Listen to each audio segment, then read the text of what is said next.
من يهده ومن يضلل فلا هادي له وأشهد أن لا إله إلا الله وحده لا شريك له وأشهد أن محمدا عبده ورسوله يا أيها الذين آمنوا اتقوا الله حق تقاته ولا تموتن إلا وأنتم مسلمون يا أيها الناس اتقوا ربكم الذي خلقكم من نفس واحدة وخلق منها زوجها وبث منهما رجالا كثيرا ونساء واتقوا الله الذي تساءلون به والأرحام إن الله كان عليكم رقيبا يا أيها الذين آمنوا اتقوا الله وقولوا قولا سديدا يصلح لكم أعمالكم ويغفر لكم ذنوبكم ومن يطع الله ورسوله فقد فاز فوزا عظيما أما بعد فإن خير الحديث كتاب الله وخير الهدي هدي محمد صلى الله عليه وسلم وشر الأمور محدثاتها وكل محدثة بدعة وكل بدعة ضلالة وكل ضلالة في النار أعوذ بالله من الشيطان الرجيم بسم الله الرحمن الرحيم يا أيها الذين آمنوا لا تتخذوا عدوي وعدوكم أولياء وقال سبحانه يا أيها الذين آمنوا لا تتخذوا اليهود والنصارى أولياء بعضهم أولياء بعض ومن يتولهم منكم فإنه منهم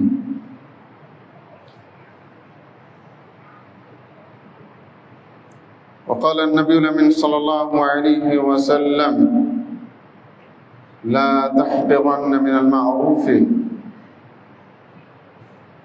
ولو أن تلقى أخيك بوجه طليق رواه مسلم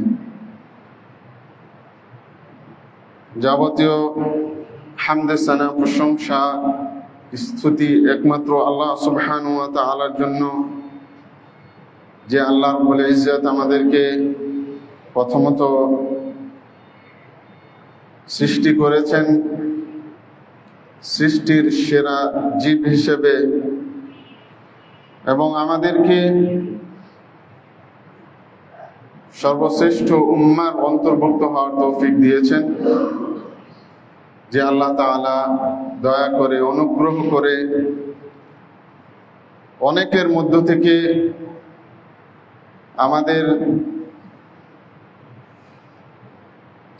গুটি কয়েককে আগে ভাগে এই পবিত্র জুমার দিনে সালাতুল জুমা আদায় করার জন্য মসজিদে আসার তৌফিক দিয়েছেন, সুস্থ রেখেছেন। সে আল্লাহ তাআলার শুকরিয়া আদায় করছি, আলহামদুলিল্লাহ। দরুদ ও শান্তি ধারা বর্ষিত হোক প্রিয় নবী, শেষ নবী সৈয়দুল মুরসালিন, মানবতার কল্যাণকামী, মানবতার মুক্তির দূত সৈয়দুল মুরসালিন খাতামুন নবীন মুহাম্মদ বিন আব্দুল্লাহ সাল্লাল্লাহু আলাইহি ওয়াসাল্লামের উপর আল্লাহুম্মা সাল্লি আলাইহি আল্লাহুম্মা বারিক আলাইহি। সম্মানিত উপস্থিত দিনী ভাই ও বোনেরা, আমি আপনাদের সামনে গত মাসের আমার যে জুমার খুতবা ছিল, সে জুমাতে যে বিষয়টি উপস্থাপন করেছিলাম, আর সে বিষয়টি হচ্ছে ইমানি দুর্বলতা বা ইমান দুর্বল হওয়ার লক্ষণ বা আলামত। অর্থাৎ কিভাবে আমরা বুঝতে পারবো যে আমাদের ইমান দুর্বল হয়ে গেছে কিংবা ইমান নাই, ইমান শূন্য হয়ে গেছে। এ বিষয়ের উপর কয়েকটি পয়েন্ট আলোচনা করেছিলাম, তারই ধারাবাহিকতা আজকে খুব সংক্ষেপে কিছু কথা বলবো ইনশাআল্লাহ। ওমা তৌফিকি ইল্লা বিল্লাহ ওয়া আলাইহি তাওয়াক্কালতু ওয়া ইলাইহি উনীব। আমাদের জীবনের সবচেয়ে মূল্যবান দামি যে জিনিসটি সেটি হলো ঈমান। ঈমান এমন একটি মূল্যবান জিনিস, এটা যদি সঠিকভাবে আমরা মজবুতভাবে নিজেদের অন্তরের মধ্যে ধারণ না করতে পারি, স্থান না দিতে পারি, তাহলে আমাদের সকল আমল ইবাদত ব্যর্থ হবে, বাতিল হবে, নষ্ট হয়ে যাবে। এই জন্য আমরা যে কোনো গুরুত্বপূর্ণ বিষয় বা গুরুত্বপূর্ণ জিনিসকে খুব যত্ন করে যেমন করে রাখি, তার হাজার গুণে, লক্ষ কোটি গুণে আমাদের ঈমানের খোঁজ খবর নিতে হবে, যত্ন নিতে হবে, সেটার পরিচর্যা নিতে হবে, এবং সেটাকে ডে বাই ডে কিভাবে মজবুত করা যায়, আরো নিজের মধ্যে ঈমানটাকে পরিপক্ক করা যায়, মজবুত করা যায়, শক্তিশালী করা যায়, সে বিষয়টা আমাদের খেয়াল রাখতে হবে। আর পাশাপাশি কি কি কারণে আমাদের ঈমানটা দুর্বল হয়ে যেতে পারে বা ঈমান নষ্ট হয়ে যেতে পারে, কিংবা আমাদের অজান্তে আমরা ঈমানহীন হয়ে যেতে পারি, ওইভাবে আমাদের বিষয়টা দেখা উচিত। আমরা দুনিয়ার যে কোনো মূল্যবান বিষয়কে, দামি জিনিসকে খুব ঘন ঘন খেয়াল করে আছে কিনা। বাড়িতে যদি 2-4 ভরি, 10 ভরি বা 20 ভরি স্বর্ণ রাখি, দু একদিন পর পরে আমরা দেখি যে স্বর্ণটা ঠিকভাবে আছে কিনা। যেভাবে রেখেছিলাম কোনো কিছু কম হয়ে গেছে বা ওখান থেকে কেউ চুরি করে নিয়েছে কিনা, এই বিষয়টা কিন্তু আমরা খুব যত্ন সহকারে খেয়াল করি। কিন্তু আমাদেরকে মনে রাখতে হবে, যে কোনো স্বর্ণ, যে কোনো ডায়মন্ডের চাইতে লক্ষ হাজারো কোটি গুণ মূল্যবান হচ্ছে আমাদের ঈমান। এজন্য ঈমান, আমাদের ঈমানটাকে প্রতিদিন একবার করে অন্তত পক্ষে ঝালাই করে নেওয়া উচিত, দেখা উচিত যে আমি আসলে ঈমানদার আছে কিনা, আমার ঈমান ঠিক আছে কিনা, আমি যে আল্লাহ এবং রসুলে বিশ্বাসী হয়েছি, আখিরাতে বিশ্বাসী হয়েছি, এই মহামূল্যবান ঈমানটা আছে কিনা, এটা আমাদের খোঁজ খবর রাখা উচিত। সাহাবী রাদিয়াল্লাহু আনহুম তারা বলতেন পরস্পরকে যে আসো আমরা 1 ঘন্টা বা কিছু সময় দিই, যাতে করে আমাদের ঈমানটাকে কি করে নবায়ন করতে পারি, নতুনত্ব করতে পারি, আসি আমরা একটু দেখি। সাহাবীরা পরস্পরকে এভাবে ডাকতেন, বলতেন, যদিও তারা ঈমানের আমাদের চাইতে, আমাদের ঈমানি পরিবেশের চাইতে সাহাবী রাদিয়াল্লাহু আনহুদের ঈমানি পরিবেশ, ঈমানি সমাজ, ঈমানি পরিবার ছিল আরো মজবুত, আরো বহু গুণে ছিল শক্তিশালী।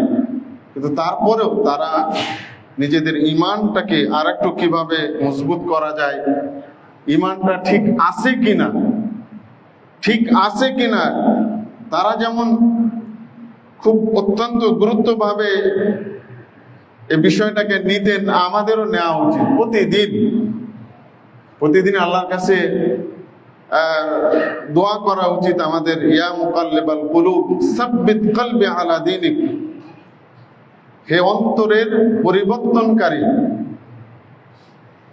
আপনি আমার অন্তরকে আপনার দ্বীনের উপর দৃঢ় করে দিন, সাবিত করে দিন, স্থির করে দিন। এটা আল্লাহর কাছে আমাদের দোয়া করতে হবে। এবং আল্লাহ নবী আমাদেরকে শিখিয়েছে যেন আমরা ফরজ সালাতের পরে যেই দোয়া বা জিকির গুলো করি আমরা, ওগুলোর মধ্যে কিন্তু এই দোয়াটা আছে। তো এই জন্য আমাদের প্রতিদিনই আল্লাহর কাছে বেশি বেশি দোয়া করা উচিত। আমল প্লাস দোয়া, যে আল্লাহ তুমি আমার ঈমানটাকে ঠিক রাখো, মজবুত রাখো, আমি যেন তোমার দ্বীনের উপর সাবিত থাকতে পারি, কায়েম থাকতে পারি, অটল থাকতে পারি, স্থির থাকতে পারি, আমি যেন দুনিয়াবি কোনো ঝামেলা পড়ে, দুনিয়াবি লোভ লালসা বা দুনিয়াবি কোনো কারণে যেন আমি আল্লাহ আমার ইমানটাকে না হারিয়ে ফেলি। এজন্য আল্লাহর কাছে আকুতি মিনতি করে প্রতিদিন এবং প্রত্যেকটা ফরজ সালাতের পরে আমাদেরকে আল্লাহ সুবহানাহু ওয়া তাআলার কাছে এভাবে দোয়া করা উচিত। আমরা তো দোয়া করি, ইনশাআল্লাহ করতে হবে, কারণ দোয়া হলো মুমিনের সবচেয়ে মজবুত অস্ত্র, শক্তিশালী অস্ত্র। এজন্য আল্লাহ সুবহানাহু ওয়া তাআলার কাছে বেশি বেশি দোয়া করতে হবে, বিশেষ করে নিজের ঈমান রক্ষার জন্য, নিজের দ্বীনকে রক্ষার জন্য আল্লাহর কাছে বেশি বেশি দোয়া করা উচিত। প্রিয় দ্বীনী ভাইরা, আমি কয়েকটি পয়েন্টে আলোচনা করেছিলাম যে কি কি কারণে আমরা এই দুনিয়াবি মহাব্বতে, দুনিয়াবি বিভিন্ন কারণে এই দুনিয়ার মোহে পড়ে আমাদের ঈমানগুলো দিন দিন দুর্বল হয়ে যায় এবং ঈমানটা অনেকটা আমাদের ভিতর থেকে চলে যাওয়ার অবস্থা হয়ে যায়। কি কি কারণে এই বিষয়গুলো কিছু তুলে ধরেছিলাম। আজকে কিছু বিষয় আরো তুলে ধরার চেষ্টা করবো ইনশাআল্লাহ। তার মধ্যে আগে যেটি বলেছিলাম একটু রিপিট করে দিই ইনশাআল্লাহ। 1 নম্বরে বলছিলাম যে ঈমানি দুর্বলতার অন্যতম কারণ হচ্ছে কোরআনকে ত্যাগ করা। তো আমাদের উচিত হবে কোরআনকে প্রথমত শিখা এবং বেশি বেশি তেলাওয়াত করা। প্রতিদিন অন্তত পক্ষে 1 পৃষ্ঠা কোরআনকে তেলাওয়াত করা উচিত। আমাদের দৈনন্দিন জীবনে এই রুটিনটা রেখে দেওয়া উচিত যে আমি প্রতিদিন কমপক্ষে হলো 10টি আয়াত তেলাওয়াত করব, আল্লাহ তাআলা কি বলেছেন এটি জানার চেষ্টা করব। দ্বিতীয় যেটি, সেটি হলো পাপের মধ্যে নিমজ্জিত হওয়া, কিন্তু পাপকে কোনো পাপ মনে না করা এবং তওবা না করা। এটি অত্যন্ত ভয়ঙ্কর বিষয়। একজন ঈমানদার ব্যক্তি সে শয়তানের খপ্পরে পড়ে পাপ করতেই পারে, কিন্তু ঈমানের দাবি হলো পাপ হয়ে গেলে আল্লাহ সুবহানাহু ওয়া তাআলার কাছে রুজু করতে হবে, তওবা করতে হবে, ইস্তেগফার করতে হবে। আস্তাগফিরুল্লাহ আস্তাগফিরুল্লাহ আস্তাগফিরুল্লাহ আল্লাযী লা ইলাহা ইল্লা হুয়াল হাইয়ুল কাইয়্যুম ওয়া আতুবু ইলাইহি। এভাবে আল্লাহ সুবহানাহু ওয়া তাআলার কাছে পাপ হওয়ার সাথে সাথে ফিরে যাওয়া, ইস্তেগফার করা। তারপরে 3 নম্বর বলেছিলাম, 3 নম্বর যেটি, সেটি হলো যে আল্লাহ তাআলা যে ফরজ ইবাদতগুলো আমাদের উপর নির্ধারণ করেছেন, এগুলোকে খুশি মনে আল্লাহর সন্তুষ্টির জন্য আদায় করা। মনের মধ্যে মানে কষ্ট রেখে যে কেন আল্লাহ ফরজ করলো, আদায় করছেন ঠিকই, কিন্তু মনে মনে বলছেন যে আল্লাহ তাআলা যদি অন্তত ফজরের সালাতটা না ফরজ করলেও তো হতো, যেহেতু দুনিয়াবি কাজে আমরা ব্যস্ত থাকি রাত 12টা 1টা, বিভিন্ন কারণে অকারণে ফজরের মুহূর্তটা খুব কঠিন হয়ে যায় সালাত আদায় করা। তো মনে মনে ভাবছি কিন্তু আদায়ও করছি, এমনটা না। যদি এমনটা হয় তাহলে বুঝতে হবে যে আমার আপনার ঈমান দুর্বল হয়ে গেছে, আর এই কারণে আমি কষ্ট অনুভব করি, অলসতা অনুভব করি। তো আল্লাহ তাআলার ফরজিয়তকে আদায়ের ক্ষেত্রে কোনো ধরনের অজুহাত, কোনো ধরনের মনের মধ্যে কষ্ট বা কিংবা এটার বিরুদ্ধে কোনো ধরনের মনোভাব অন্তরে রাখা যাবে না। যদি আপনি রাখেন তাহলে বুঝতে হবে যে আপনার ঈমানটা দুর্বল হয়ে গেছে, এমনকি ক্ষেত্র বিশেষে আপনি ঈমানহীন হয়ে যাবেন। এই জন্য ফরজ ইবাদত যেমন 5 ওয়াক্ত সালাত, তেমনি ভাবে যাকাত, ফরজ যাকাত, ফরজ সিয়াম, ফরজ হজ, এগুলোকে আদায় করবেন এই ভেবে যে আল্লাহ রাব্বুল আলামিন আমার উপর ফরজ করেছেন বিধায় আমাকে এটা আদায় করতেই হবে। এটার বিরুদ্ধে কোনো ধরনের মনোভাব বা কোনো ধরনের কিছু আপনার মধ্য থেকে প্রকাশ হয়, এই বিষয়টা মনের মধ্যে রাখাই যাবে না। তা না হলে আপনি একদিকে আমল করলেন আর একদিকে এটা ব্যর্থ হলো। তো এই জন্য আল্লাহ সুবহানাহু ওয়া তাআলার ফরজিয়তকে খুশি মনে ওটা আদায় করতে হবে। তারপরে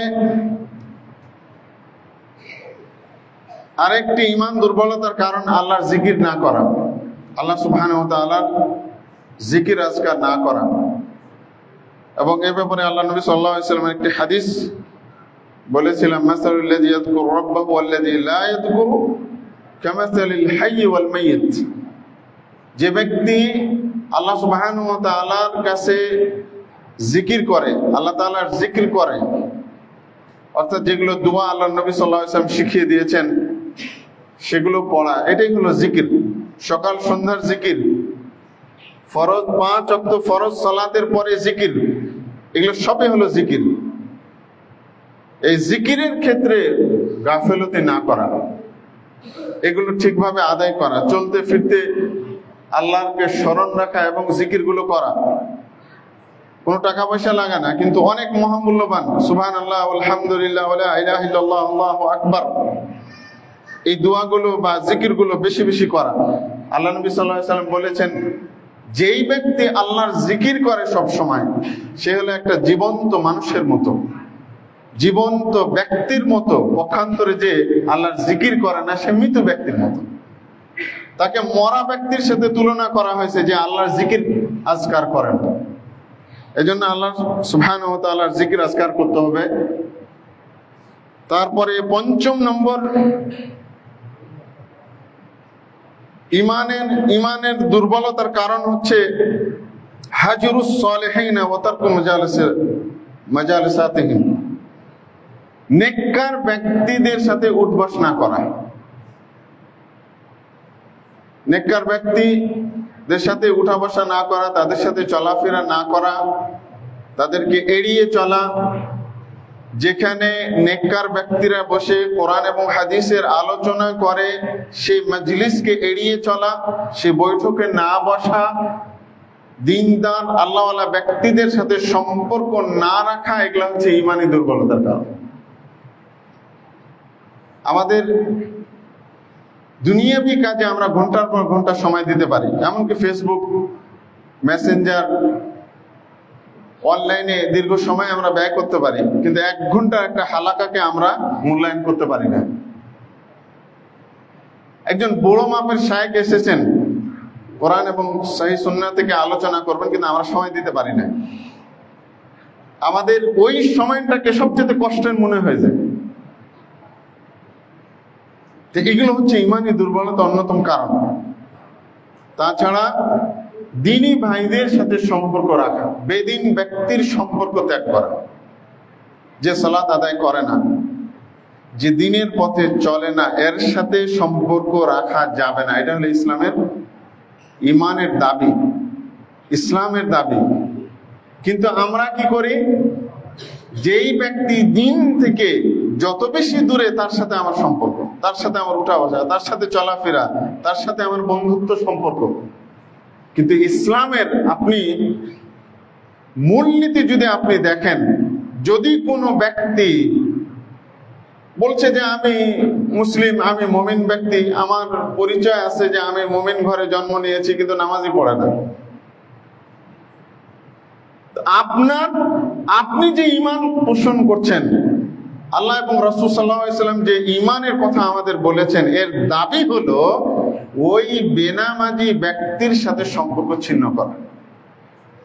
যদিও সে ভাই হয়, যদিও সে আপন ভাই হয়, যদিও সে আত্মীয় স্বজন হয়, এমনকি যদিও নিজের পুত্র হয়, বেনামাজি কিন্তু যুবক হয়ে গেছে,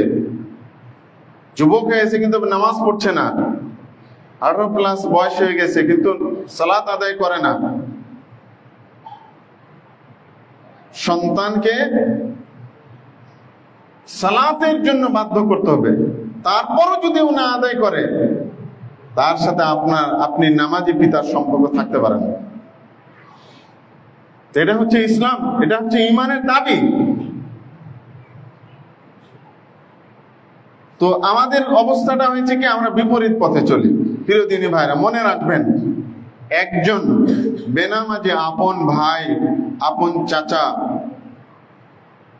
আপন আত্মীয়, এর চাইতে মহামূল্যবান আত্মীয় হলো, আপন ভাই হলো ওই ব্যক্তি যে সালাত আদায় করে। হাসান বসরি রহমতুল্লাহ আলাইহি ওনার একটি বিখ্যাত উক্তি আছে, উনি বলছেন, ইখওয়ানুনা আহাব্বু ইলাইনা মিন আহলিনা, আমাদের দ্বীনী ভাইয়েরা হচ্ছে আমাদের পরিবারের চাইতে বেশি প্রিয়, মহামূল্যবান।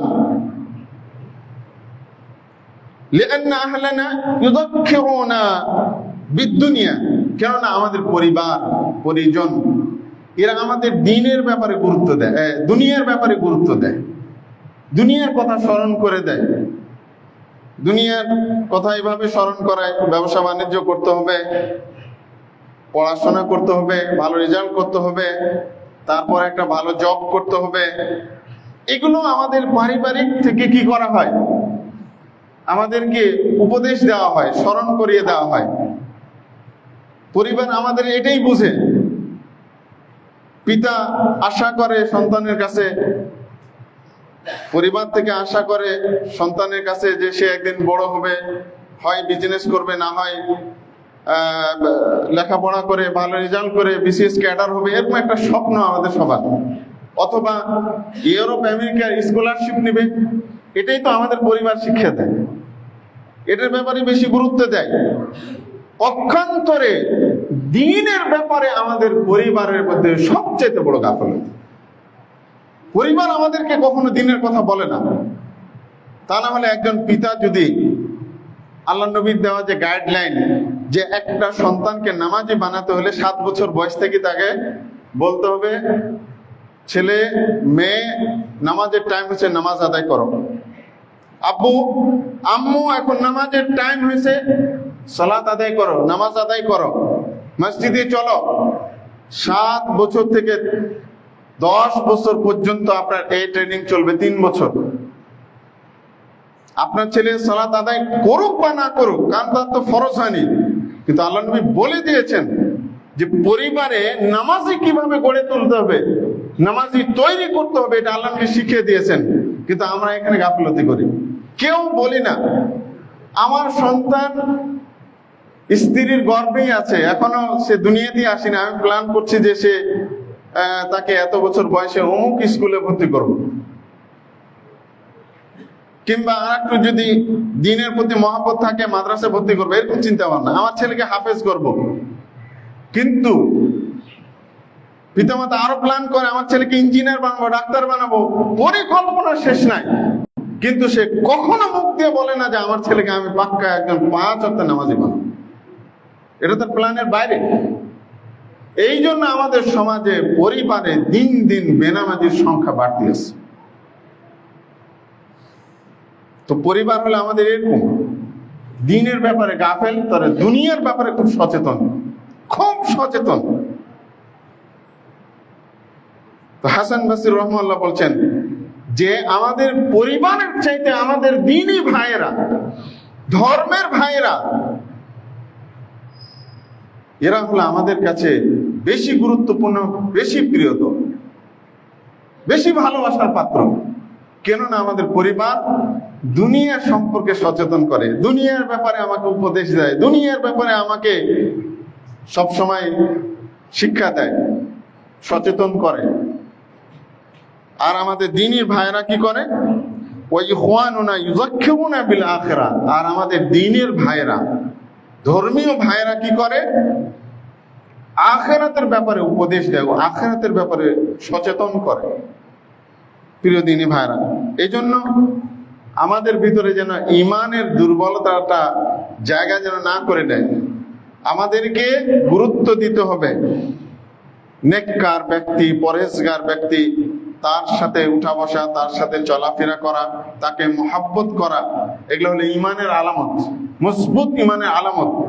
এমনকি ওই ইমানদার ব্যক্তি 20,000 কিলোমিটার দূরে থাক না কেন, কোনোদিন দেখাই হয়নি আপনার, কিন্তু তাকে আপনাকে কি করতে হবে, ইমানের দাবি হচ্ছে তাকে মহব্বত করতে হবে। কিন্তু আপনার একই বাড়িতে অবস্থান করা বেনামাজি ভাই তাকে মহব্বত করা যাবে। এটা হলো ইমানের দাম। প্রিয় দিনী ভাইরা, আরেকটি বিষয় হচ্ছে দুনিয়া নিয়ে ব্যস্ত হওয়া এবং আখিরাতকে ভুলে থাকা। অথচ আল্লাহ তাআলা বারবার স্মরণ করিয়ে দিয়েছেন, অমাল হায়াতুদ দুনিয়া ইল্লা মাতাউল গুরুর, দুনিয়ার জীবন হলো ধোঁকা আর ধোঁকা। এটা আল্লাহ তাআলা আমাদের স্মরণ করিয়ে দিয়েছেন, কিন্তু আমরা খুব একটা এটাকে আমরা বিশ্বাস করি না মনে হয়, আমাদের কাজে কর্মে এটা প্রমাণ হয়। তারপরে আল্লাহ তাআলা আরো বলে দিয়েছেন, ওমাল হায়াতুদ দুনিয়া ইল্লা লাইবুন ওয়া লাহবুন, এই দুনিয়ার জীবন হচ্ছে খেলতামাশা। কিন্তু আমরা দুনিয়াকে কি করি? বেশি গুরুত্ব দিই। আল্লাহ নবী আরেক হাদিসের মধ্যে বলছেন, আদ দুনিয়া হলউন খাদিরাতুন, দুনিয়া হচ্ছে মিষ্টি, সুস্বাদু, আকর্ষণকারী। ফাত্তাকুদ দুনিয়া ওয়াত্তাকুন নিসা, অতএব আমার উম্মত তোমরা দুনিয়া থেকে বেঁচে থাকো, দুনিয়ার প্রতি বেশি আকৃষ্ট হয়েও না।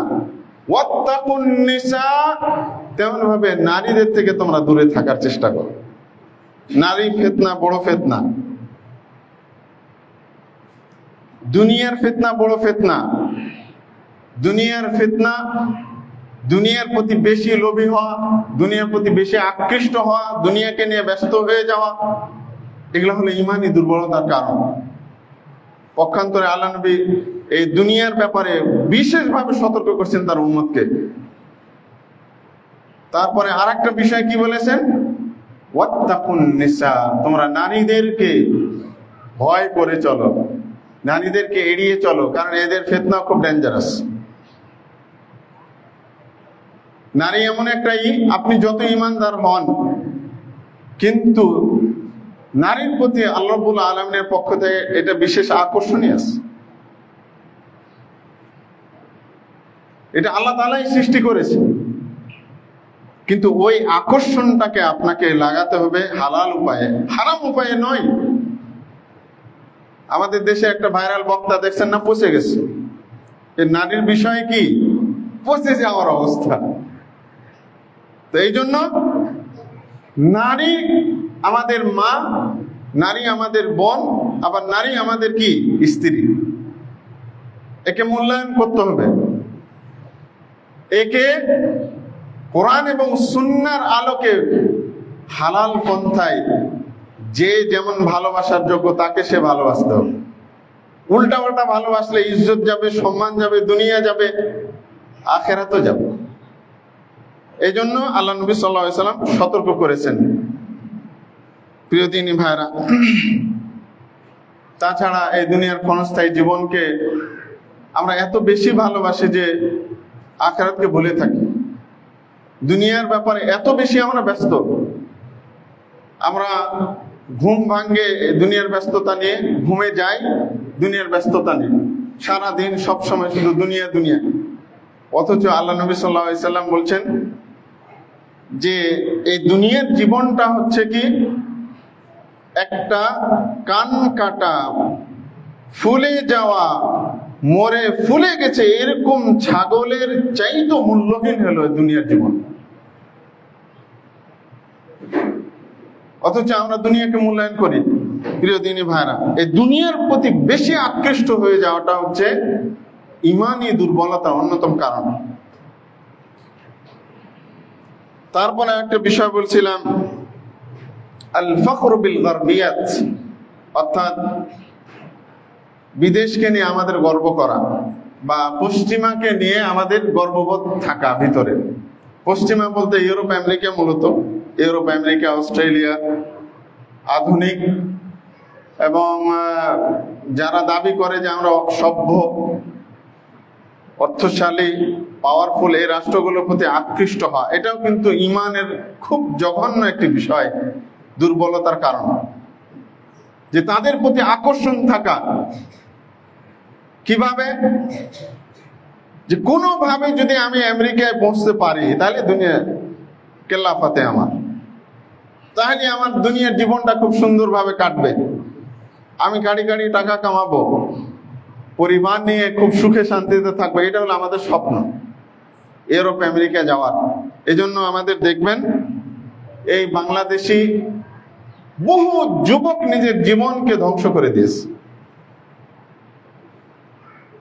ইটালি যাওয়ার পথে লিবিয়া থেকে যে একটা রাস্তা পানিপথের, বাংলাদেশি এই পর্যন্ত শত শত যুবক মারা গেছে, যাদের একটাই স্বপ্ন কিভাবে আমি ইউরোপ যাব, এ উত্তাল সাগর পাড়ি দিয়ে কিভাবে ইউরোপে আমি ঢুকবো, তাই যে আমার জীবন একবার সাকসেসফুল। তারা এটাই মনে করেছে, তারা দুনিয়াটাকে এভাবেই ভেবেছে, আর এই কারণে তারা সেদিকে আকৃষ্ট হচ্ছে। এটাকে একটা গৌরবের বিষয় মনে করে যে আমি আমেরিকা যেতে পারলে আমার সব জীবন সাকসেস, জীবনে আমি সফল, ইউরোপ আমেরিকা যেতে পারলে। কিন্তু মনে রাখবেন, এটা টোটালি আল্লাহ রাব্বুল আলামিনের দেওয়া ফর্মুলার বিপরীত বিষয়। অর্থাৎ এরকম স্বপ্ন দেখাটাও ইসলামে হারাম। এরকম স্বপ্ন দেখাটাও ইসলামে হারাম। সেদিকে সফরে যাওয়া, ট্যুরে যাওয়া, কিংবা সে দেশে সেটেল হওয়া, সেখানে গ্রিন কার্ড পাওয়ার স্বপ্ন দেখা, সেখানে বসবাসের জন্য চিন্তা ভাবনা করা, সেটেল হওয়া, চাকরি করা ইত্যাদির আমাদের যে প্ল্যান, এটা কিন্তু সম্পূর্ণ কোরআন এবং নবী সাল্লাল্লাহু আলাইহি সাল্লামের হাদিস বিরোধী কাজ। এই ব্যাপারে আপনি সূরা নিসার ৯৭-৯৮ আয়াত যদি আপনি দেখেন, ওখানে আল্লাহ রাব্বুল আলামিন স্পষ্ট করে বলে দিয়েছে। এবং আল্লাহ তাআলা এদের ব্যাপারে খুব কঠোরভাবে বলেছেন, ইন্নাল্লাযীনা তাওয়াফফাহুমুল মালাঈকাতু যালিমি আনফুসিহিম ক্বালু ফিমা কুনতুম ক্বালু মুস্তাযআফিনা ফিল আরদ ক্বালু আলাম তাকুন আরদুল্লাহি ওয়াসিআ ফাতুহাজিরু ফিহা ফাউলাইকা মাওয়াহুম ওয়া সাআত মাসীরা। সূরা নিসার ৯৭ আয়াত। আল্লাহ রাব্বুল আলামিন বলছেন, ইন্নাল্লাযীনা তাওয়াফফাহুমুল মালাঈকা যালিমি আনফুসিহিম, যে সমস্ত ব্যক্তিরা নিজেদের উপর অত্যাচার করেছে, জুলুম করেছে, তাদের যখন ফেরেশতারা মৃত্যু দান করলেন, তখন ফেরেশতারা তাদেরকে জিজ্ঞেস করলেন, ক্বালু ফিমা কুনতুম, তোমরা কি অবস্থার মধ্যে ছিলে? ক্বালু কুন্না মুস্তাযআফিনা ফিল আরদ, তারা বলল যে আমরা দুনিয়ার বুকে ছিলাম অসহায় অবস্থায়। ক্বালু আলাম তাকুন আরদুল্লাহি ওয়াসিআ, ফেরেশতারা বললেন যে আল্লাহর জমিন কি প্রশস্ত ছিল না, সংকীর্ণ ছিল নাকি? ফাতুহাজিরু ফিহা, যেখানে তোমরা কি করতে, হিজরত করতে। ফাউলাইকা মাওয়াহুম ওয়া সাআত মাসীরা, এরাই হচ্ছে যাদের থাকার জায়গা কতই না মন্দ। তাহলে মন্দ বলতে কি, নিকৃষ্ট, অর্থাৎ এরা হলো জাহান্নামী, সোজা ভাষা। যারা আল্লাহর এই দুনিয়ায় মুসলিম কান্ট্রি, মুসলিম পরিবেশ থাকার পরও সেখানে তারা তুষ্ট হয়নি, সেখানে থাকেনি, নিজেদেরকে থাকার জন্য উপযুক্ত মনে করেনি, তারা দুনিয়ার চাকচিক্যে পড়ে কোন অমুসলিম দেশে হিজরত করা, সফর করা, সেটেল হওয়ার স্বপ্ন দেখে আর ঈমানটাকে নিজের পকেটে রেখে যায় এবং মনে করে যে আমি তো দিন পালন করছি, সমস্যা কি? মনে রাখবেন, ওই পরিস্থিতিতে যদি আপনি মৃত্যুবরণ করেন, আপনার থাকার জায়গা হবে জাহান্নাম। এটা হলো আল্লাহ রাব্বুল আলামিনের নীতি। এই আয়াত যদিও কিছু মুসলিম মক্কা থেকে গেছিলেন, হিজরত করেননি। মদিনায় হিজরত যখন আল্লাহ রাব্বুল আলামিন আল্লাহ রাসূলকে দিলেন, সাহাবীরা প্রায় সবাই চলে গেলেন। কিছু কিছু ব্যক্তি হিজরত না করে মক্কা থেকে গেছিলেন। আল্লাহ রাব্বুল আলামিন, আর মক্কার পরিবেশটা ছিল কি মুশরিকদের পরিবেশ। এই জন্য আল্লাহ রাব্বুল আলামিন মুশরিক পরিবেশ, মুশরিক সমাজকে ত্যাগ করে মুসলিম পরিবেশ, মুসলিম সমাজ, মুসলিম দেশ মদিনাতে হিজরতের অর্ডার দিয়েছে।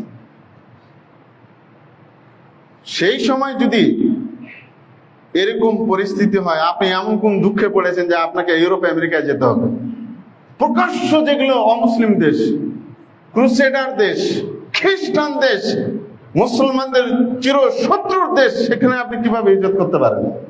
কিভাবে আপনি যেতে পারেন? কিভাবে আপনি সেটেল হওয়ার সেখানে চিন্তা ভাবনা করেন? এটা অসম্ভব, অকল্পনীয়। একজন ব্যক্তির পক্ষে এটা কোনোভাবেই গ্রহণযোগ্য নয়। কোন মুমিন ব্যক্তি এমনটা করতে পারে না। আপনি মনে মনে ভাববেন যে আমার সন্তান, আমার ছেলে অস্ট্রেলিয়াতে পড়ছে, ইউরোপে পড়ছে, লন্ডনে পড়ছে, কিংবা আমেরিকাতে অমুক ইউনিভার্সিটিতে পড়ছে, আপনার কাছে খারাপ লাগতেই পারে। কিন্তু ঈমান যদি আপনার ভিতরে থাকে, এটা খারাপ লাগার কথা নয়। এটাই হলো বাস্তব কথা। আপনি বলবেন যে আমার ছেলে সায়েন্স, টেকনোলজি ইত্যাদি শিখার জন্য যাচ্ছে, যেটা আমাদের দেশে নাই। কিন্তু আপনি কি এটা জানেন, সৌদি আরবের কয়েকটি ইউনিভার্সিটি আছে যারা ইউরোপ আমেরিকার সাথে টেক্কা দিয়ে চলে টেকনোলজি দিক দিয়ে। কয়েকটি বিশ্ববিদ্যালয়, তার মধ্যে একটা কথা বলেছি, কিং আব্দুল্লাহ ইউনিভার্সিটি, যেটাকে গণ্য করা হয় পৃথিবীর অন্যতম বিশাল ইউনিভার্সিটি এবং নাম করা, যারা 100-র মধ্যে এখন রয়েছে, র্যাঙ্কিং এর মধ্যে। তো আপনার তো আকর্ষণ ওদিকে নাই, আপনার আকর্ষণ আছে কোথায়? অস্ট্রেলিয়াতে, ইউরোপ আমেরিকাতে। স্বপ্ন দেখছেন ছেলে ওখানে পড়াশোনা করে জব করবে, সেটেল হবে, আমিও আমার ভবিষ্যৎ জীবনটা সেখানে কাটাবো। না প্রিয় ভাই, এটা হতেই পারে না। আল্লাহ নবী সাল্লাল্লাহু আলাইহি সাল্লাম আরো কঠোরভাবে, সহিহ তিরমিজির মধ্যে হাদিস এসেছে, আনা বারিউম মিন কুল্লি মুসলিমিন ইউকিমু ফিল মুশরিকিন ইউকিমু বাইনাল মুশরিকিন, আমি মুহাম্মদ সাল্লাল্লাহু আলাইহি সাল্লাম ওই সমস্ত মুসলিমদের থেকে মুক্ত ঘোষণা করছি, নিজেকে মুক্ত ঘোষণা করছি, যারা, যে সমস্ত মুসলমানরা মুশরিকদের ভিতরে বসবাস করে। প্রিয় দিনী ভাইরা, এই জন্য কোন মুসলিম দেশে যদি আপনার যে জ্ঞান, যে নলেজ আপনি নিতে চাচ্ছেন কিংবা আপনার সন্তানকে দিতে চাচ্ছেন, এটার যদি ব্যবস্থা কোনো মুসলিম দেশে থাকে, ওই নলেজ আহরণের জন্য অমুসলিম দেশে যাওয়া নিষিদ্ধ। যদিও যদি না থাকে, আর যদি থাকে তাহলে জায়েজ আছে। কিভাবে জায়েজ? যদি আপনার ছেলে পাক্কা ইমানদার হয়, মজবুত ইমানের অধিকারী, 5 ওয়াক্ত নামাজি, সে যুবক বয়সে দাঁড়িয়ে রেখেছে, আপনার সন্তান যদি এরকম হয়, তাহলে আপনি শিক্ষার জন্য পাঠাইতে পারেন। যে জ্ঞান, যে নলেজের ব্যবস্থা মুসলিম দেশে নাই, এই ছাড়া আপনার জায়েজ নেই। আপনার ছেলে যদি দ্বীনের কমতি থাকে, ইমানের কমতি থাকে, ধর্মের কমতি থাকে, তাহলে আপনার ছেলেকে পাঠানোটা আপনার জন্য পাপের কারণ হবে। কারণ আপনার তো সন্তান, আপনার অর্থে সেখানে যাওয়ার সব রকম ব্যবস্থা করেছে। এর দায়ভার কে নেবে? আপনাকে নিতে এবং আপনার সন্তানকে নিতে। অমুসলিম দেশে আরেকটা কারণে যাওয়া জায়েজ হতে পারে, যে চিকিৎসার ব্যবস্থা মুসলিম দেশে নাই, সেটার জন্য আপনি যেতে পারেন। আরেকটা শর্তে জায়েজ আছে, যদি আপনি নিজে কোরআন এবং সহিহ সুন্নাহকে খুব ভালো করে জানেন, ডিটেইলস এই ব্যাপারে নলেজ আছে, আপনার আকীদা মজবুত, আপনি তাওহীদ সম্পর্কে ভালো জ্ঞান রাখেন, সহিহ সুন্নাহ সম্পর্কে জ্ঞান রাখেন ভালো, আপনি নিজে প্র্যাকটিশিয়ান একজন মুসলিম ব্যক্তি, আপনি জ্ঞানী, কোরআন এবং হাদিস ভালো জানেন, আপনি একজন পাক্কা দায়ী ইলাল্লাহ, নিজেদের দেশে দাওয়াতি কাজ করেন, এটা বাস্তবে আপনি প্রমাণিত। এখন আপনি চাচ্ছেন যে অমুসলিম দেশে আমি দাওয়াতি কাজ করব, তবে আপনার জন্য জায়েজ আছে। কিন্তু আপনি কি করলেন? কিছুই জানেন না, নিজেকে দায়ী এলাল্লাহ ভেবে বসে আছে যে না, এই ওসিলা আমি যেতে পারতো, যাই, যেহেতু মৌলভী সাহেবরা, আলেম সাহেবরা বলেছেন, স্কলাররা বলেছেন, যেতে পারে। আমি অত্যন্ত দুর্ভাগ্যের সহিত একটি লক্ষ্য করলাম যে একজন আলেম, উনি ইউরোপে থাকেন, উনি কোরআনের আয়াত, নবী সাল্লাল্লাহু আলাইহি ওয়াসাল্লামের হাদিস এবং ওলামাদের মতকে সম্পূর্ণভাবে বলছেন যে আমি দ্বিমত পোষণ করলাম। নাউযুবিল্লাহ। আমি অবাক পেলাম যে উনি কেমন করে কথাটা বলতে পারলেন। প্রিয় দিনী ভাই, এটা কেন বলার? আচ্ছা, আপনি যদি যান তাহলে কি আমার কোনো উপকার আছে? কিংবা আপনি যদি নাও যান তাহলে আমার কি কোনো উপকার আছে নাকি? আমি কি কোনো টাকা পয়সা পাবো? এটা দ্বীনের বিষয়, এটা ঈমানের বিষয়। এই জন্য বিষয়টাকে ডিটেলস ভাবে বলা প্রয়োজন মনে করলাম। প্রিয় দিনী ভাইরা, এই জন্য সতর্ক হতে হবে। ঈমান আপনার যত দুর্বল, তত আপনি কাফেরদের প্রতি আকৃষ্ট, এটাই স্বাভাবিক। আপনার ঈমানের মধ্যে যত ত্রুটি রয়েছে, তত আপনার তাদের প্রতি আকর্ষণ রয়েছে। মুশরিকদের প্রতি, ইহুদি নাসারাদের প্রতি আপনার আকৃষ্ট রয়েছে। আপনার ছেলে ওই দেশে ইহুদি নাসারাদের জব করছে, তাদেরকে হেল্প করছে, রাষ্ট্র পরিচালনার জন্য সহযোগিতা করছে, আর আপনি এখান থেকে গালিগালাজ করছেন সৌদি আরবে। এই বেটা তো ফিলিস্তিনকে শেষ করে দিল, আর কোনো সাহায্য করছে না আরব দেশগুলো। আপনি বলেন আপনার ছেলে কেন গেছে ইউরোপ আমেরিকাতে? আপনার ঈমান কি বলে?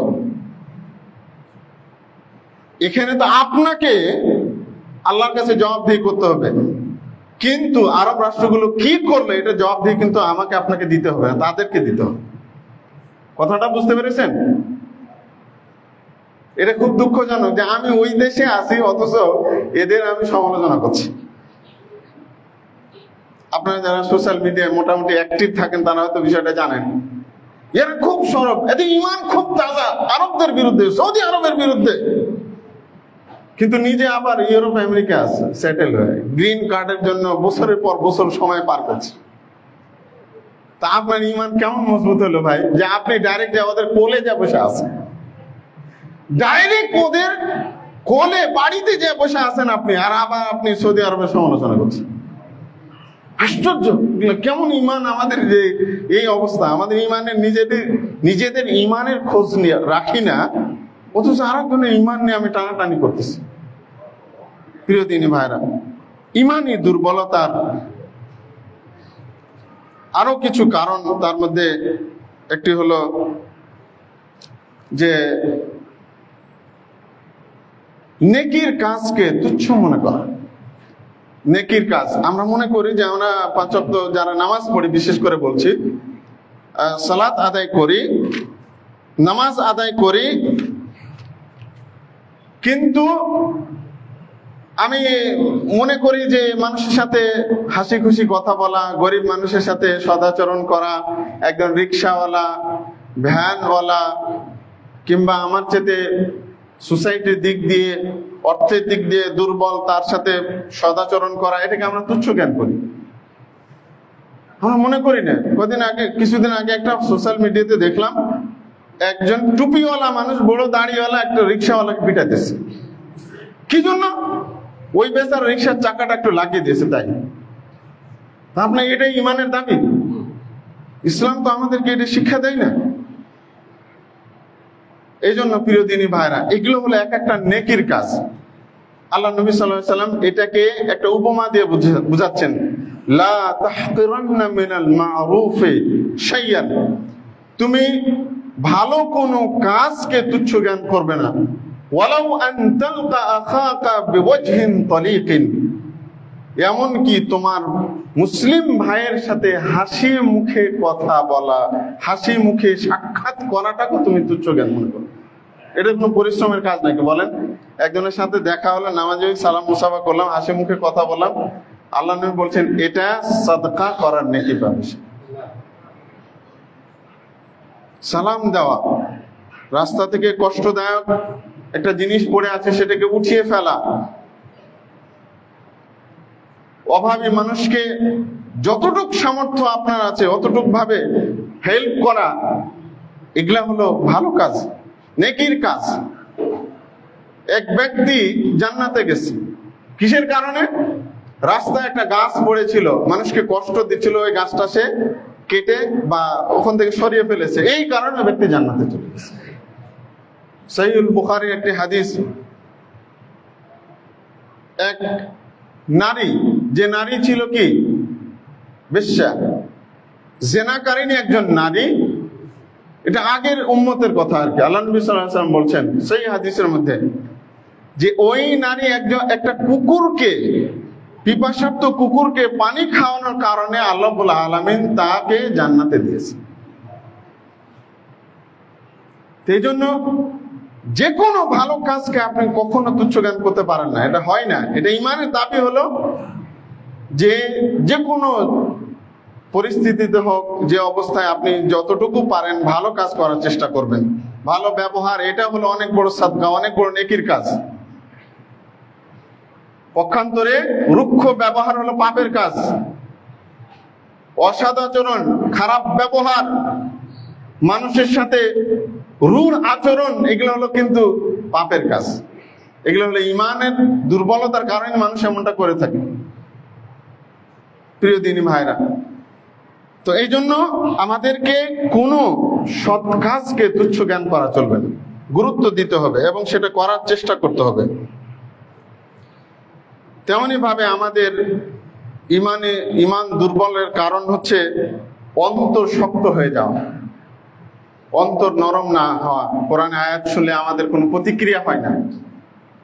মানুষের কষ্ট দেখলে আমাদের মনের মধ্যে প্রতিক্রিয়া হয় না। বুঝতে হবে যে আপনার অন্তরটা কি হয়ে গেছে, শক্ত হয়ে গেছে, আপনার ইমান দুর্বলতা আপনার মধ্যে চলে এসেছে। তো এই জন্য ফকির মিসকিন, আপনি যদি অন্তরটাকে কঠোর, অন্তরকে নরম করতে চান, অভাবগ্রস্ত মানুষের পাশে দাঁড়ান যতটুকু সম্ভব। এতিম বাচ্চাকে আপনি লালন পালন করানোর দায়িত্ব নেন, তাকে পেলে কাছে টেনে নেন, তার মাথায় হাত বুলান। অভাবী বাচ্চাকে আপনি পেলেন, অভাবী ব্যক্তিকে পেলেন, যতটুকু সামর্থ্য তাকে হেল্প করার চেষ্টা করলেন, এটা করার চেষ্টা করবেন। পক্ষান্তরে যদি এগুলো আপনার মন মানসিকতা না থাকে, বুঝতে হবে যে আপনার অন্তর শক্ত হয়ে গেছে, আপনার ঈমান দুর্বল হয়ে গেছে।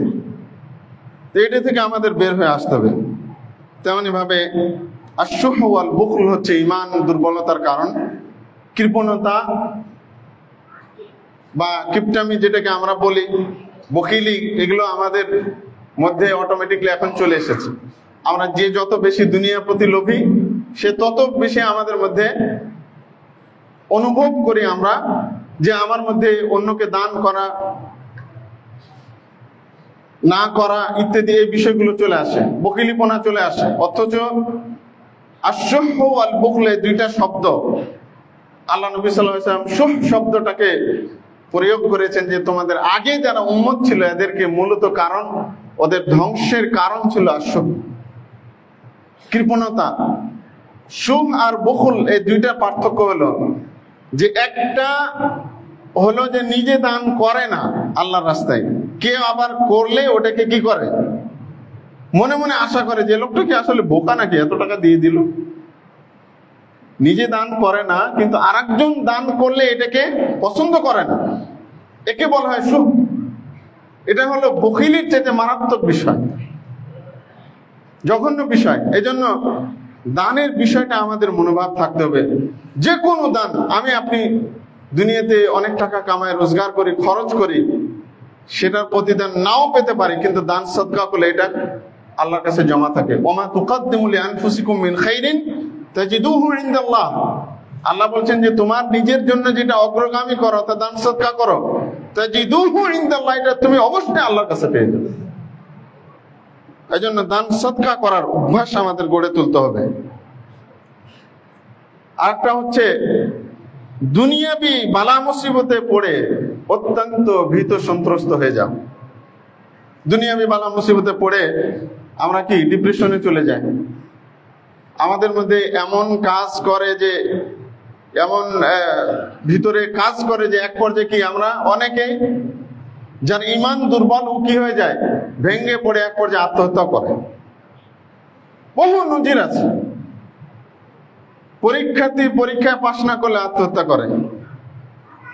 দুনিয়াবি লাভ লোকসানের মধ্যে পড়ে, লোকসানের যে বহু টাকা পয়সা আছে তার নষ্ট হয়ে গেছে, আর এটা সহ্য করতে পারে না, আত্মহত্যা করে। কিন্তু এগুলো হলো দুনিয়াবি বালা মুসিবত, এখানে কখনো ভেঙে পড়া যাবে না।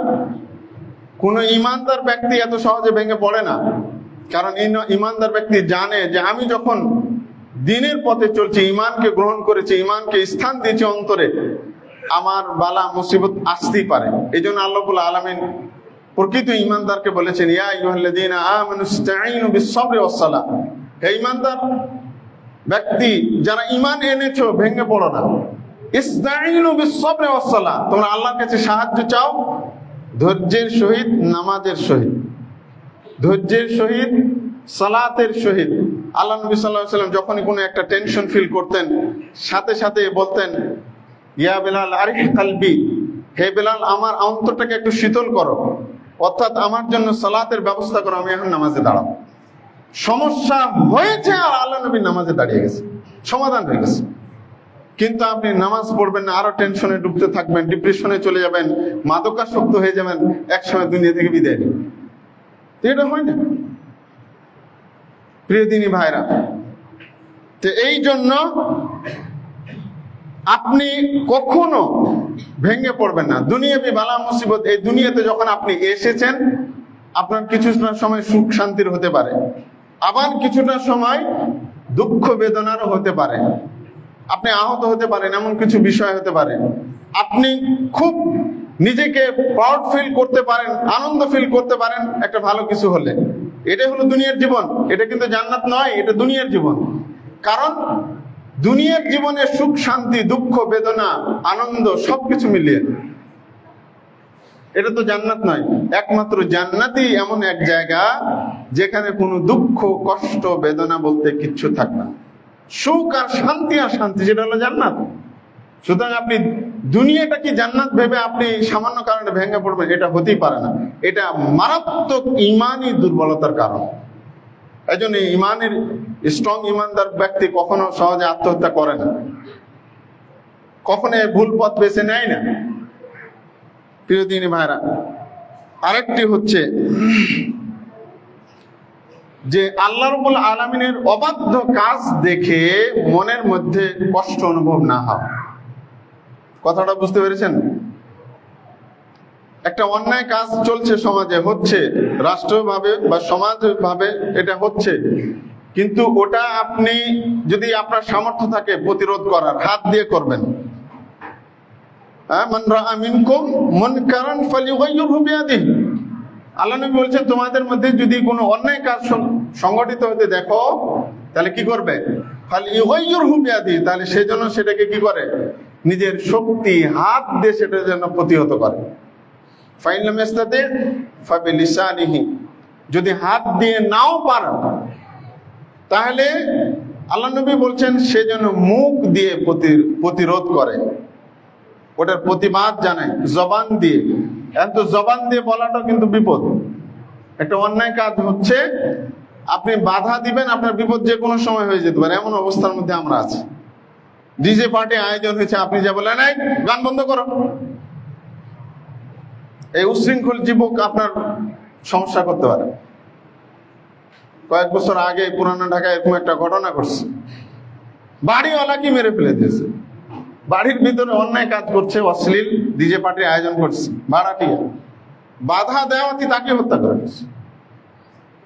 এই হচ্ছে আমাদের সমাজের অবস্থা। তা আপনি যদি মুখ দিয়ে বলা আপনার সামর্থ্য থাকে, ক্ষমতা থাকে, আপনি অবশ্যই প্রতিরোধ করবেন।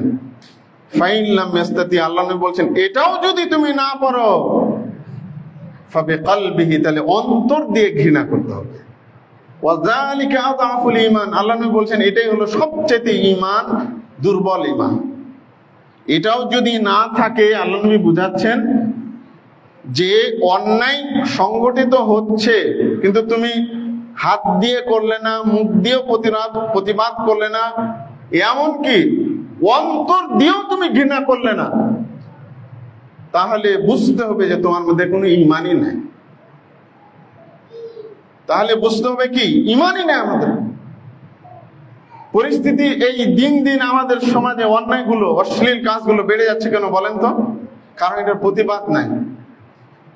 বাপের টাকা দিয়ে সন্তান গান বাজনার আয়োজন করছে, বাপ বাধা দেন। বাপের ক্ষমতা আছে, তারপর এলাকার চেয়ারম্যান, মেম্বার, কাউন্সিলের ক্ষমতা আছে, প্রতিবাদ করে না, বরং আরো উৎসাহিত করে। বুঝতে হবে যে এই লোকগুলোর মধ্যে ন্যূনতম ইমান নেই। এই জন্য সমাজের মধ্যে অন্যায় অশ্লীল ঘটনা ঘটতে আছে, বৃদ্ধি পেতে আছে, যতদিন যাচ্ছে তত এগুলো ঘটতেছে। প্রিয় দিনী ভাই, আর একটা পয়েন্ট বলে শেষ করব, সেটা হলো ইমানি দুর্বলতা, বরং এটা ইমানহীনতার বলতে পারেন কারণ। সেটা হলো কি আদমুত তাশাদ্দুদ ওয়াল কারাহা ফিল কুফার। কাফেরদের ব্যাপারে আপনার কোন ধরনের বিরূপ ফিলিংস নাই। কাফেরদের ব্যাপারে আপনার বিরূপ কোনো চিন্তা নাই। কাফেরদেরকে আপনি নিজের ভাই মনে করছেন, সহমর্মিতা সম্প্রীতির নামে তার সাথে উঠবাস করছেন, তাকে সুযোগ দিচ্ছেন, নানান ভাবে তাকে হেল্প করছেন। এটা যদি হয়, একদিক দিয়ে এটা ইমানহীনতার কারণ, আরেক দিক দিয়ে এটা ইমান দুর্বলতার কারণ। কিন্তু দুঃখজনক বিষয় হলো যেগুলো আমাদের সমাজে ঘটছে, কাফেরদেরকে আমরা নিজেদের এমন করে সুযোগ করে দিয়েছি, রাষ্ট্রীয়ভাবে, সমাজভাবে, সামাজিকভাবে এমন ভাবে সুযোগ করে দিয়েছে যে আজকে কাফেররা আমাদের মাথার উপরে। আজকে মাত্র 6% তারা আমাদেরকে শাসন করছে। তারা দেদারসে যে কোনো অন্যায় করছে, তাদের বিচার হচ্ছে না এই দেশে। তারা নানান অন্যায় অপরাধের মধ্যে জড়িত, কিন্তু তাদের সঠিক বিচার হচ্ছে। প্রশাসন তাদের অ্যারেস্ট করতেও ভয় পায়। চিন্তা করেছেন, একটা মুসলিম দেশে আমি আমার ক্ষমতাটা ধরে রাখতে পারছি না, আমার পাওয়ারটা আমি দেখাতে পারি না। এটা কেন হয়েছে? এটা একদিনে হয়নি। প্রথমত রাষ্ট্রীয়ভাবে ওদেরকে প্রতিষ্ঠিত করা হয়েছে, মজবুত করা হয়েছে মুসলমানদের বিরুদ্ধে। দ্বিতীয়ত সামাজিকভাবে আমরা কি করছি, ওদেরকে খুব গলায় গলায় মিলিয়ে তাদের সাথে বন্ধুত্বপূর্ণ সম্পর্ক গড়ে তুলছি। তাদের পূজা আসলে শুভেচ্ছা জানাচ্ছি।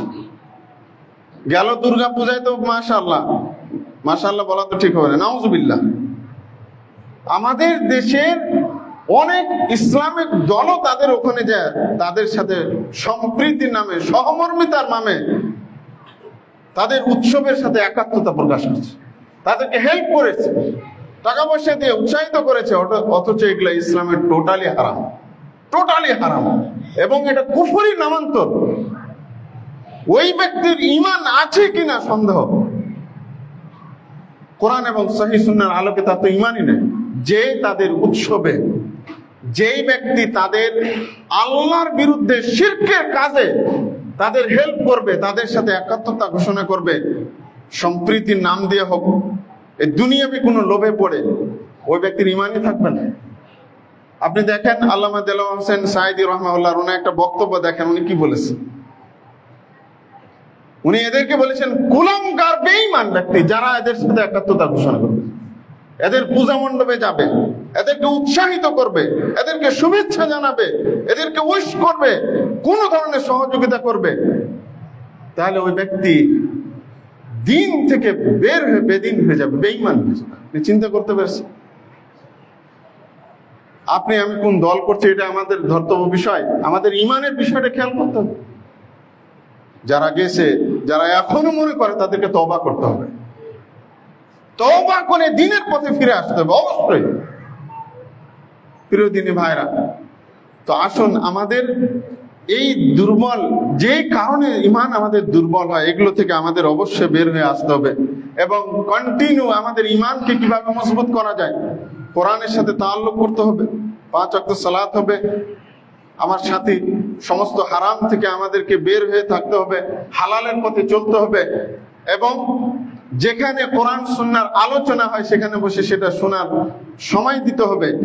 সৎ বন্ধু, দিনদার বন্ধু নির্বাচন করতে হবে, তাদের সাথে উঠবাস করতে হবে। তবে আমাদের ঈমান মজবুত হবে। আল্লাহ রাব্বুল আলামিন আমাদের এই বিষয়গুলো বুঝার এবং জীবনে মেনে চলার তৌফিক দান করুন। আল্লাহুম্মা আমিন।